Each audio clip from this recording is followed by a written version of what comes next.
100% Indian si Adi Raj Gore. Isang forest officer ang kanyang ama at housekeeper naman ang kanyang ina. How was your childhood in India? Well, most of my childhood, I grew up in New Delhi. Did you live a comfortable life in India? Yes. Alright. Sobrang masaya ang pamilya ko kasi there's no problems. Tapos I had a good life. Ilan ba kayong magkakapatid? Dalawa lang kami po. Ikaw ang panganay? No, I have an elder sister. He was a great kid. He was very naughty and active in his childhood. Sa India, importante raw ang academics. Kaya naman habang lumalaki, pinilit ni Adi na pagbutihin ang pag-aaral. Pero kasabay nito, nag-e-excel din daw siya sa extracurricular activities. Pero anong klaseng mga sports ang pinasok mo nung high school? My best sport was track and field because I used to do it professionally before. So I used to be a 100-meter sprinter. Ikaw ba, anong naging pangarap mo nung bata ka? What was your childhood dream? My childhood dream was to be the fastest runner of India. Habang nag-aaral ng kolehiyo sa India, ipinagpatuloy ni Adi ang pagiging isang sprinter.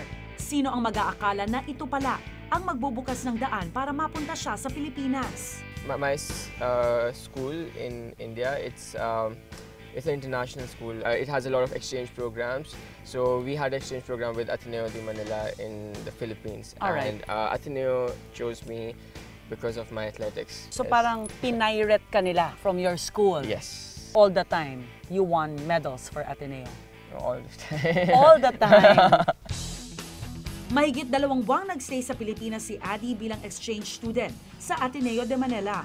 Kwento pa ni Adi, naranasan daw niyang ma-OP o out of place habang nasa Pilipinas siya. Pero sabi mo, you were a lost puppy. Bakit? Siyempre, lahat ng Filipinos, ayaw nila magsalita sa English, di ba? So, yeah, no speed. And they would keep talking in Tagalog about me and I would just be like, oh, I wonder if they're saying good things or bad things. Muling bumalik sa India si Adi para sa kanyang graduation. Pero pagkatapos nito, nagdesisyon siyang bumalik ng Pilipinas. Dito na nagbukas ang pinto ng showbiz kay Adi nang sumali siya sa isang singing contest. When I came back to the Philippines, I wanted to try acting. Not singing, not modeling, just acting. I went straight to the big networks. Ano, nag-walk-in ka lang? Yeah. Pasok ka lang? Yeah, I don't know anyone. I just came, I landed in Philippines, I had my guitar, I was like, hey, I know one song, Ako'y Sa'yo Tikay Akin. Don't even know what it means. And I sang it, I showed them whatever I could do. It was like, Ako si Adi Raj. Hanggang sa top 24 lang ng nasabing kompetisyon nakaabot si Adi. Pero hindi man siya nanalo. Ito raw ang naging dahilan para mapansin siya ng GMA Network. Si Adi Raj ngayon isang kapuso na. No? Yes, Kapuso. yes. Anong feeling na kapuso na? Oh, it's good. It's really good. So guys, we started taping at 6 a.m. and we have ended at 2 p.m. today.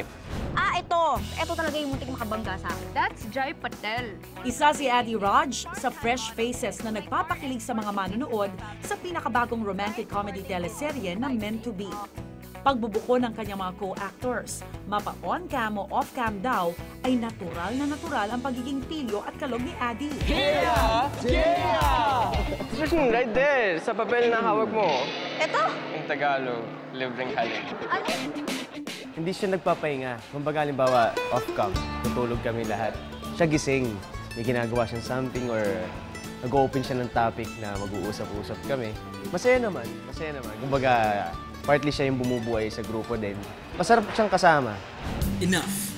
Galit na yung tao sa atin eh. Exactly! Kung wala si Barbie sa paligid namin at wala pa kaming kape, siya ang taga-pampagising namin minsan talaga. Lahat ng staff natin babae, may crush na sa'yo. Gusto niya yung ginagawa niya. Kahit na mahirap siyang umintindi because of his language.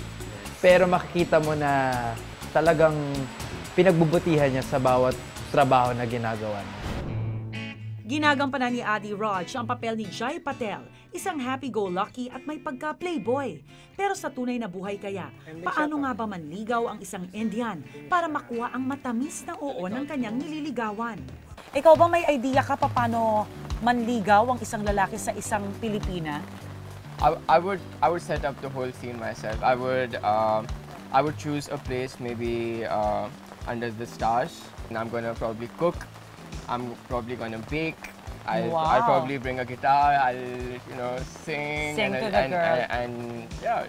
Naku, napaka-modern na ng style mo. But I'm sure patok na patok yan sa girls. Alright, let's talk about Meant to Be. Ano bang role mo sa Meant to Be? Ako si Jay Patel, galing ako sa India. Of course. So, pure foreigner din ako sa show namin. So, parang pareho sa totoong buhay. I think we are destined to meet. I think you should go out with me.